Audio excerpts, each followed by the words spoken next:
Friends, എല്ലാവർക്കും നമസ്കാരം. നിങ്ങളേവരും കാത്തിരിക്കുന്ന അലീനയുടെ നാളത്തെ വിശേഷത്തിലേക്ക് എല്ലാ കൂട്ടുകാർക്കും സ്വാഗതം. എല്ലാവർക്കും നല്ലൊരു ശുഭരാത്രി നേർന്നുകൊണ്ട് തന്നെ നമുക്ക് നാളത്തെ സൂപ്പർ ഹിറ്റ് വിശേഷത്തിലേക്ക് കിടക്കാം. അപ്പൊ ഇന്നത്തെ വിശേഷമൊക്കെ കണ്ടിട്ട് പിന്നെ പ്രമോ വിശേഷവും കിട്ടിയല്ലോ അല്ലെ. അപ്പം നിങ്ങൾ കാത്തിരിക്കുകയാണ് നാളെ ഇനി എന്താണ് സംഭവിക്കാൻ പോകുന്നത്. നമ്മുടെ വൈജ തിരിച്ച് വീട്ടിലെത്തിയിരിക്കുകയാണ്. അലീന പോയെന്നോർത്താണ് പുള്ളിക്കാരി ഇരുന്നത്. പക്ഷെ നമ്മുടെ അലീന പോയിട്ടില്ല. അലീനയായിട്ട് പറഞ്ഞു വിട്ടിട്ടുമില്ല. ഇനിയിപ്പൊ എന്തെങ്കിലും പ്രശ്നം ഉണ്ടെങ്കിൽ തന്നെ നമ്മുടെ മനുവിനെ വിളിക്കണം എന്നൊക്കെ പറഞ്ഞ് ബാലേന്ദ്രന് കുറെ ഉപദേശമൊക്കെ കൊടുത്തിട്ടാണ് മനു പോയത്. അതുകൊണ്ട് തന്നെ ഇനിയിപ്പോ ഉടനെ നമ്മുടെ അലീനയെ പറഞ്ഞയക്കാനും പോകുന്നില്ല. ഏതായാലും ഇത് നമ്മുടെ വൈജയ്ക്ക് തീരെ ഇഷ്ടപ്പെടുന്നില്ല കേട്ടോ. വൈജ ഓർത്തത് എന്തൊക്കെ വന്നാലും നമ്മുടെ അലീനയ്ക്കൊരു ആത്മാഭിമാനം ഉണ്ടല്ലോ, ആ അഭിമാനത്തെ ചൂഷണം ചെയ്തത് കൊണ്ട് അലീന പോകുമായിരിക്കും എന്ന് ചിന്തിച്ചു. നമ്മുടെ അലീനയ്ക്ക് അങ്ങനെ പോകേണ്ട കാര്യമില്ല. കാരണം അത് അലീനയുടെയും കൂടെ വീടാണ്. അപ്പൊ അലീനയ്ക്ക് അവിടെ നിന്ന് പോകേണ്ട ഒരു കാര്യമില്ല. അതുകൊണ്ട് തന്നെയാണ് അലീന പിന്നെ ബാലേന്ദ്രനും മനുവൊക്കെ പറഞ്ഞിട്ട് പോകാതിരിക്കുന്നത്. ഏതായാലും ബബിത നല്ലതുപോലെ എരിവ് കയറ്റി കൊടുത്തിട്ടുണ്ട്. അത് ഒക്കെ കേട്ടിട്ട് നേരെ അലീനേനെ ഒന്ന് തൂർച്ചൊക്കെ നോക്കിയിട്ടാണ് പോയിരിക്കുന്നത് ബാലേന്ദ്രന്റെ മുമ്പിലേക്ക്. അങ്ങനെ ബാലേന്ദ്രന്റെ മുമ്പിലേക്ക് ചെന്നിട്ട്, ദേ അവളെ ഇതുവരെ ഇവിടുന്ന് പറഞ്ഞു വിട്ടില്ലേന്ന് ചോദിച്ചപ്പം, ഇല്ല അവളെ പറഞ്ഞു വിട്ടില്ല. അതെന്താ വൈജ നീ അങ്ങനെ ചോദിച്ചത്? അവളെ പറഞ്ഞു വിടേണ്ട ആവശ്യമില്ലല്ലോ. അതെന്താ അവളെ പറഞ്ഞു വിടേണ്ട ആവശ്യമില്ലാത്തത്? ദേ ബാലേന്ദ്ര, വളഞ്ഞു മൂക്കി പിടിക്കല്ലൂട്ടോ. ഞാൻ ചോദിച്ചത് അവളെ പറഞ്ഞു വിട്ടില്ലേന്നാ. എന്റെ പൊന്നു വൈജയ്, നിനക്ക് എന്താ പ്രശ്നം? അവൾ ഇവിടെ ഉണ്ടെന്ന് ഇനിയിപ്പൊ ഞാൻ പറഞ്ഞിട്ട് വേണോ നീ അറിയാനായിട്ട്? നീ ഇപ്പൊ അവളെ കണ്ടിട്ടല്ലേ ഇങ്ങോട്ട് കയറി വന്നത്? അതല്ല ഞാൻ ചോദിച്ചത്, എന്താ അവളെ പറഞ്ഞു വിടാത്തത്? ഞാൻ ഇവിടെ നിന്ന് പോയത് അവളെ പറഞ്ഞു വിടണമെന്ന് പറഞ്ഞിട്ടല്ലേ. എന്നിട്ട് ആ തക്കം നോക്കിയിട്ട് അവളെ ഇവിടെ കയറ്റി പാർപ്പിക്കാനാണോ നിങ്ങളുടെ ഉദ്ദേശം? അല്ല എന്തിയെ മനു, അവൻ പോയോ? എല്ലാത്തിനും കാരണം അവനാ. എടി, എല്ലാത്തിനും കാരണം അവൻ തന്നെയാടി. അവൻ ആ സമയത്ത് വന്നില്ലായിരുന്നെങ്കിലേ വലിയൊരു മഹാപാപം ഞാൻ ചുമക്കേണ്ടി വന്നേനെ. നിന്റെയൊക്കെ വാക്ക് കേട്ട് വിശ്വസിച്ചിട്ട് ആ അലീനയെ ഞാൻ ഇവിടുന്ന് പറഞ്ഞയക്കേണ്ടി വന്നേനെ. എന്തൊരു മഹാപാവം അടി നമ്മൾ അങ്ങനെയൊക്കെ ചെയ്തു കഴിഞ്ഞിട്ടുണ്ടെങ്കിൽ. പാവം കൊച്ച്, എനിക്ക് സത്യം പറഞ്ഞാൽ ഒരുപാട് സങ്കടം തോന്നി അതിനെ കണ്ടപ്പം. ചെയ്യാത്ത കുറ്റങ്ങളെല്ലാം അതിന്റെ തലയിൽ കെട്ടിവെച്ചിട്ട് നമ്മൾ പൈസയും കൊടുത്ത് പറഞ്ഞയക്കാൻ നോക്കിയില്ലേ. അയ്യോ എന്റെ പൊന്നു ബാലേന്ദ്രനോട് ഞാൻ പറഞ്ഞു വളഞ്ഞു മൂക്കി പിടിക്കരുതെന്ന്. ഞാൻ ഒരു കാര്യം മാത്രമേ ബാലേന്ദ്രനോട് ആവശ്യപ്പെട്ടിട്ടുള്ളൂ, അവൾ ഇനി ഈ വീട്ടിൽ വേണ്ട. അവളെ ഈ വീട്ടിൽ നിന്ന് പറഞ്ഞു വിടണം. എന്തുകൊണ്ട് ബാലേന്ദ്രൻ അവളെ ഈ വീട്ടിൽ നിന്ന് പറഞ്ഞു വിട്ടില്ല? പോയപ്പോ ലാസ്റ്റ് ഇവിടെ ബാലേന്ദ്രനായിരുന്നല്ലോ ഉണ്ടായിരുന്നത്, കൂടെ മനു. എന്തുകൊണ്ട് നിങ്ങൾ രണ്ടും അവളെ പറഞ്ഞു വിട്ടില്ല? അവളെ പറഞ്ഞു വിടാത്തത് അവളുടെ സൈഡിൽ ന്യായമുള്ളത് കൊണ്ട്, അവൾ തെറ്റ് ചെയ്യാത്തത് കൊണ്ട് അവളെ പറഞ്ഞു വിട്ടില്ല. അത് തന്നെയാ. ഇനി ഞാൻ വളഞ്ഞു മൂക്കി പിടിക്കാന്ന് നീ പറയില്ലല്ലോ. ദേ ബാലേന്ദ്ര, അപ്പൊ എന്റെ വാക്കിന് ഒരു വിലയും ഇല്ലല്ലേ? എടി, നിന്റെ വാക്കിന് വില വേണമെങ്കിൽ വൈജയ് നീ അതേപോലത്തെ കാര്യങ്ങളൊക്കെ പറയണം.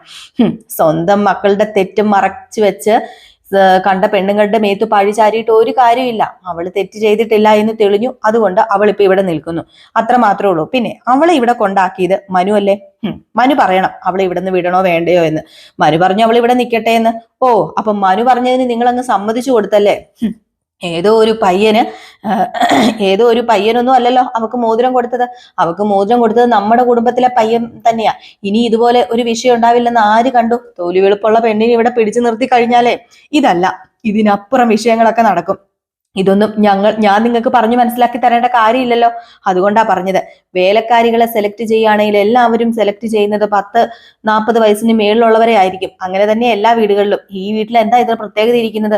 അച്ഛന്റെ അന്ത്യാഭിലാഷം സാധിച്ചു കൊടുക്കാൻ മാത്രമേ മനു അത്രയ്ക്ക് വളർന്നിട്ടൊന്നുമില്ല. അവൾ ഇവിടെ വേണ്ടെന്ന് പറഞ്ഞാൽ ഇവിടെ വേണ്ട. അവൾ ഇവിടെ ഉണ്ടെങ്കിൽ ഞാൻ ഇവിടെ കാണില്ല. ഓ വൈജയ്, മനുഷ്യന് സമാധാനം തരുമോന്ന്? നീ എന്തിനാ എപ്പോഴും ആ പെങ്കൊച്ചിന്റെ മെക്കിട്ട് കയറുന്നത്? എടി, അതിവിടെ എന്ത് തെറ്റടി നിന്നോട് ചെയ്തിരിക്കുന്നത്?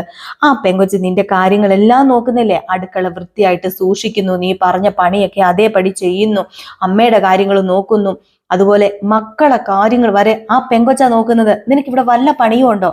മാത്രമല്ല അവൾക്ക് ആത്മാഭിമാനം ഉള്ളത് കൊണ്ട് തന്നെയാ അവൾ ആ പൈസ തിരിച്ചു തന്നത്. അയ്യോ, അവളെടുത്ത പൈസ അവൾ തിരിച്ചു തന്നു. അതിന് ആത്മാഭിമാനം എന്നൊന്നും അല്ല പറയുന്നത്. എടുത്ത പൈസ തിരിച്ചു തന്നു, അത്ര തന്നെ. അതിന് അവള് പൈസ എടുത്തത് നിന്നോട് ആരാ പറഞ്ഞത്? എന്നോട് മനുവും കാര്യങ്ങളൊക്കെ പറഞ്ഞു. നിന്നോട് പറഞ്ഞതുപോലെ തന്നെ. അല്ല, രോഹിത്തിനോട് നീ എന്തുകൊണ്ട് പൈസ എടുത്ത കാര്യം ചോദിച്ചില്ല? ആദ്യം സ്വന്തം കണ്ണിലെ കരട് എടുത്ത് മാറ്റിയിട്ട് വേണം മറ്റുള്ളവരുടെ കണ്ണിലെ കരട് എടുക്കാനായിട്ട്. വൈജയ്, ആദ്യം നീ നിന്റെ മകന് നല്ലതാണോ അതോ നിന്റെ മകന് പൈസ എടുത്തോ എന്ന് ചോദിച്ച് തിരിച്ചറിയാനുള്ള ഒരു കഴിവ് നിനക്ക് വേണം. അവൻ പറഞ്ഞില്ലെങ്കിൽ രണ്ടും പൊട്ടീര് വെച്ച് കൊടുക്കണം. അങ്ങനെയാണല്ലോ മനു ഹരിയെ പൊട്ടീര് വെച്ച് കൊടുത്ത് സത്യങ്ങളൊക്കെ പുറത്തു വന്നത്. ഇല്ലായിരുന്നെങ്കിൽ ഇപ്പൊ ആ പാവം പിടിച്ച പെങ്കൊച്ച് പിഴച്ചു പോയതാന്ന് പറഞ്ഞുകൊണ്ട് നീ അതിനെ ഇവിടുന്ന് വെളിയിലാക്കിയേനെ. അതുകൊണ്ട് മനു പറഞ്ഞിട്ട് പോയിട്ടുണ്ട്, ഇനിയിപ്പം നമ്മൾ വെളിയിലാക്കിയാലും അവളെ അവൻ സേഫ് ആക്കും. അല്ല, ഈ മനുവും അവളും തമ്മിൽ എന്താ ബന്ധം? എനിക്കും ചെറിയ സംശയങ്ങളൊക്കെ ഉണ്ട്. അതെ, നിന്റെ സംശയങ്ങൾ നീ ആദ്യം മാറ്റിവെക്ക്. നിനക്ക് കുറച്ച് സംശയങ്ങൾ കൂടുതലാണല്ലോ. അതൊക്കെ ദൂരീകരിച്ചിട്ട് നീ ബാക്കി കാര്യങ്ങളൊക്കെ ചെയ്താൽ മതി. ഇപ്പൊ തൽക്കാലം ദേ ആ പെൺകുട്ടി ഇവിടുന്ന് പറഞ്ഞു വിടുന്നില്ല. വൈജയ്, ദൈവത്തിന് നിരക്കാത്തത് ചെയ്യരുത്. നീ നീ ദൈവത്തെ പ്രാർത്ഥിക്കുന്നവളല്ലേ? ദൈവത്തിന് നിരക്കാത്തത് ചെയ്താല് നിന്റെ മക്കൾക്കും കൂടെയാ ആ ശിക്ഷ കിട്ടാൻ പോകുന്നത്. നിന്റെ പ്രായത്തിലുള്ള ഒരു പെൺകുട്ടി അല്ലേ, നിന്റെ മക്കളുടെ പ്രായത്തിലുള്ള ഒരു പെൺകുട്ടി അല്ലേടി അത്. ആ പെങ്കൊച്ചിനെ ഇവിടുന്ന് പറഞ്ഞു വിട്ടിട്ട് നിനക്ക് എന്ത് കിട്ടാനാ വൈജയ്? അതുകൊണ്ട് പറയാ, നിർത്തിക്കോ. ഇനി കൂടുതൽ എന്നോട് സംസാരിക്കണ്ട. അവള് തെറ്റ് ചെയ്തിട്ടില്ല, അവളെ പറഞ്ഞു വിടുന്നില്ല. ഇനി അവൾ എന്തെങ്കിലും തെറ്റ് ചെയ്താൽ നമുക്ക് നോക്കാം പറഞ്ഞു വിടാൻ പറ്റുമെന്ന്. അവൾ ഇവിടുന്ന് പറഞ്ഞു വിടാൻ പറ്റുമെന്ന് ഞാനൊന്ന് നോക്കട്ടെ.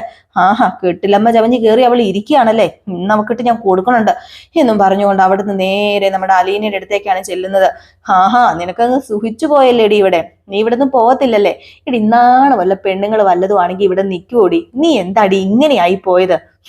എല്ലാവരുടെയും വായിലിരിക്കുന്നത് കേട്ടിട്ടും നിനക്ക് പോകണ്ടല്ലേ? മറ്റുള്ള ആണുങ്ങളെ കാണിച്ച് നിനക്ക് മയക്കാൻ നന്നായിട്ട്, ആണുങ്ങളെ കാണിച്ചേ മയക്കാൻ നിനക്ക് നന്നായിട്ട് അറിയാമെന്ന് എനിക്കറിയാം. ആണുങ്ങളുടെ മുമ്പിൽ പോയങ്ങ് നിൽക്കുകയല്ലേ. അല്ലെങ്കിലും ഇവിടെ ആണുങ്ങളാണല്ലോ നിനക്ക് സപ്പോർട്ട്. മനുവിനെയും അതുപോലെ തന്നെ എൻ്റെ ഭർത്താവിനെയും ഒക്കെ മയക്കി എടുത്ത് വെച്ചിരിക്കുകയല്ലേ. അതെ, എന്നോട് അങ്ങനെയൊന്നും സംസാരിക്കരുത്. ഞാൻ ആരെയും മയക്കി ഒന്നും എടുത്ത് വെച്ചിട്ടില്ല. എനിക്ക് ആരെയും മയക്കി എടുത്ത് വെക്കേണ്ട കാര്യമില്ല. പിന്നെ ഈ വീട്ടിലുള്ളവരോട് എനിക്കൊരു സ്നേഹമുണ്ട്, ഇവിടെയുള്ളവരോട് എനിക്കൊരു ബഹുമാനമുണ്ട്. അത് നിങ്ങളോടാണെങ്കിൽ പോലും എന്നെ എന്തൊക്കെ പറഞ്ഞാലും ഞാൻ ആ ഒരു രീതിയിൽ മാത്രമേ എടുത്തിട്ടുള്ളൂ. ഒരിക്കലും മനസ്സിൽ ഞാൻ ഒന്നും കൊള്ളിച്ചു വെച്ചിട്ടില്ല. അതെന്താടി നീ മനസ്സിൽ കൊള്ളിച്ചു വെക്കാത്തത്? അല്ല, നിനക്ക് എന്താടി ഇത്രയ്ക്ക് പ്രശ്നം? നീ എന്താടി ഈ വീട്ടിൽ നിന്ന് പോകാത്തത്? അല്ല, അതിന് കാരണം എന്താ? അതിന് കാരണമുണ്ട്. കാരണങ്ങൾ എനിക്ക് മാത്രമേ അറിയത്തുള്ളൂ.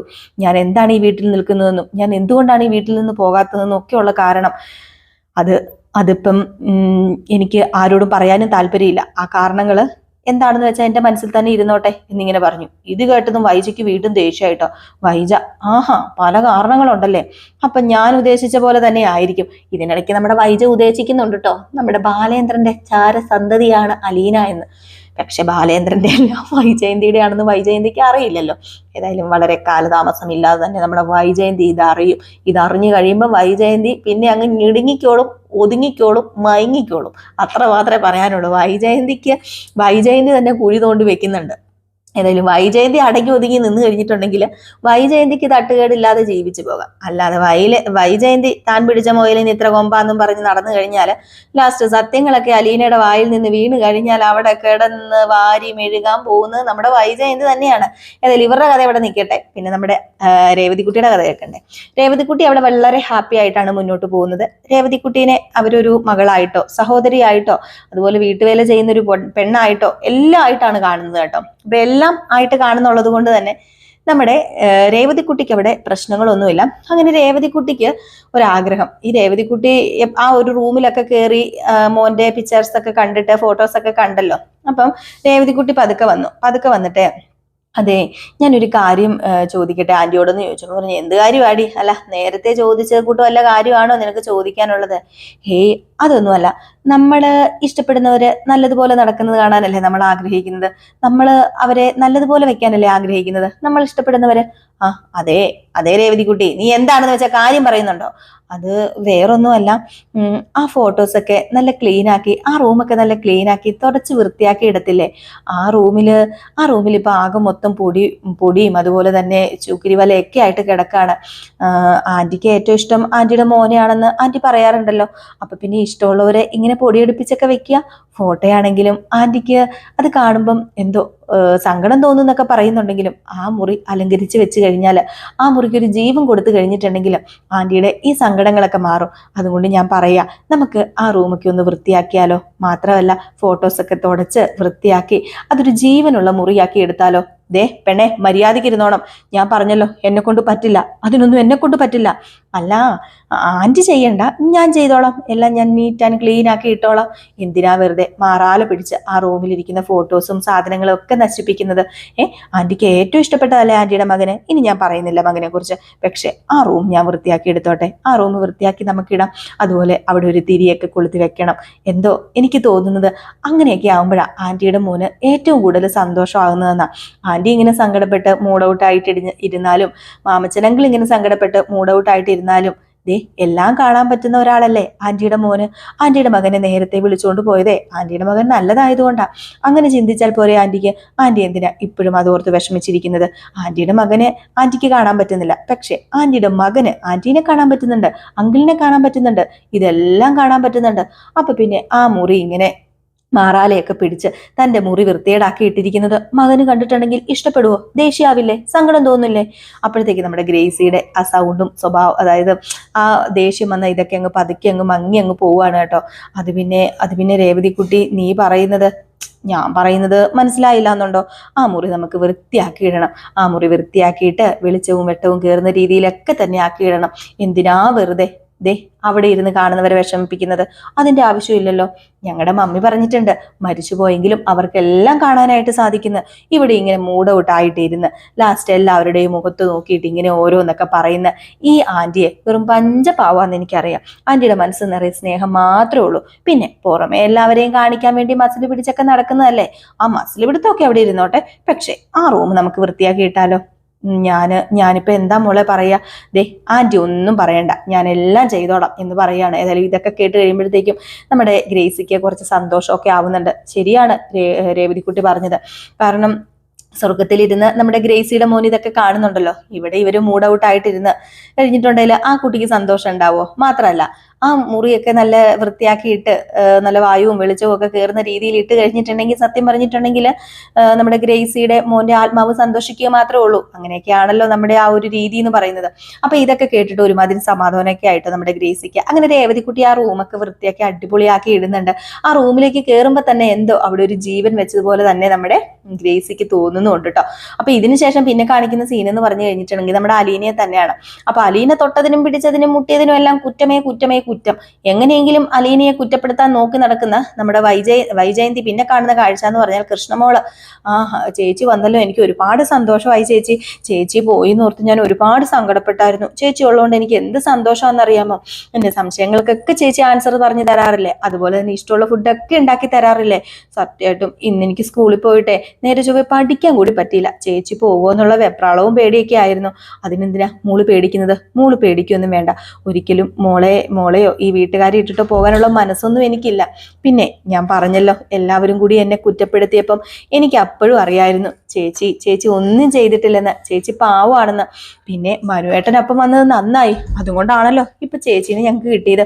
ഇല്ലായിരുന്നെങ്കിൽ ചേച്ചി ഇപ്പൊ ഇവിടുന്ന് പോയേനെ എന്നൊക്കെ പറയാണ് കേട്ടോ. എന്നിട്ട് നമ്മുടെ കൃഷ്ണമോള് പറയുന്നുണ്ട്, ചേച്ചി എനിക്ക് സ്വന്തം ചേച്ചിയെ പോലെ തന്നെയാ. ചേച്ചി ഇല്ലാതെ ഈ വീട്ടില് എനിക്കിനി സങ്കല്പിക്കാൻ കൂടി പറ്റുന്നില്ല. എന്തോ ചേച്ചി വന്നപ്പോഴാ ഈ വീട് ഒരു വീടായത് എന്നൊക്കെ. ഇതൊക്കെ കേൾക്കുമ്പോൾ അലീനയ്ക്ക് ഒരുപാട് സന്തോഷം തോന്നുന്നു. ഇത് കേട്ടോണ്ട് വരുന്ന നമ്മുടെ വൈജയന്തി ഉടവാളും എടുത്തോണ്ട് അലീനയുടെ നേരേക്ക് വരികയാണ് കേട്ടോ. ഏതായാലും ബാക്കി വിശേഷം നമുക്ക് നാളെ പറയാം. ബാക്കി വിശേഷമല്ല, ഇത്രയൊക്കെ വിശേഷം ഉള്ളൂ നാളെയും. അപ്പൊ ബാക്കി കഥയുമായിട്ട് ബാക്കി കഥയല്ല, ഫുൾ വിശേഷവുമായിട്ട് നമുക്ക് നാളെ കാണാം കേട്ടോ.